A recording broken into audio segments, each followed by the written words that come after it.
Car driving പഠിക്കുന്നവർ ഈ ഒരു കാര്യം ഒന്ന് നിർബന്ധമായിട്ട് ശ്രദ്ധിക്കാനായിട്ട് ശ്രമിക്കണം. അതായത് നല്ല കുത്തനെയുള്ള ഇറക്കങ്ങളിൽ ക്ലച്ച് ഉപയോഗിക്കുമ്പോൾ വളരെ സൂക്ഷിച്ച് ഉപയോഗിക്കണം. പല ആൾക്കാർക്കും കുത്തനെയുള്ള ഇറക്കങ്ങൾ ഇറങ്ങുന്ന സമയത്ത് വണ്ടി നിർത്താനായിട്ട് അല്ലെങ്കിൽ സ്ലോ ചെയ്യാനായിട്ട് പലപ്പോഴും ക്ലച്ച് ഉപയോഗിക്കാറുണ്ട്. എന്നാൽ കുത്തനെയുള്ള ഒരു ഇറക്കത്തെ എങ്ങനെയാണ് ശരിയായ രീതിയിൽ വണ്ടി ഓടിക്കേണ്ടത്? കൃത്യമായിട്ട് നമ്മൾ വണ്ടി സ്റ്റാർട്ട് ചെയ്യുന്ന സമയത്ത് ബ്രേക്കിൽ കാല് വരുന്നു, ക്ലച്ച് ചവിട്ടുന്നു, വണ്ടി സ്റ്റാർട്ട് ചെയ്യുക, കൃത്യമായിട്ട് ഫസ്റ്റ് ഗിയർ കൊടുക്കുക.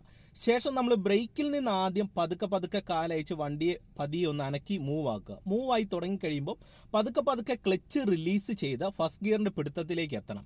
പിന്നെ നമ്മൾ ബ്രേക്ക് മാത്രം ബാലൻസ് ചെയ്തുകൊണ്ടാണ് ഇറക്കം ഇറങ്ങി വരേണ്ടത്. ഇടത്തെ കാല് ജസ്റ്റ് ക്ലച്ച് പെടലിൽ വെച്ചേക്കുക. എന്നിട്ട് വണ്ടി നിർത്തേണ്ട ഒരു സിറ്റുവേഷൻ വന്നാൽ മാത്രമേ ക്ലച്ച് പൂർണ്ണമായിട്ട് ചവിട്ടി ബ്രേക്കിലേക്ക് വരാവുള്ളൂ. അല്ലാതെ കുത്തനെയുള്ള ഇറക്കങ്ങളിൽ ചില ആൾക്കാർ ചെയ്യുന്നതാണ് ക്ലച്ച് ഫുള്ള് ചവിട്ടി ബ്രേക്ക് ചെയ്തിറങ്ങും. ഒരിക്കലും അങ്ങനെ ചെയ്യരുത്. ഗിയറിൽ ഇറങ്ങാനായിട്ട് ശ്രമിക്കണം.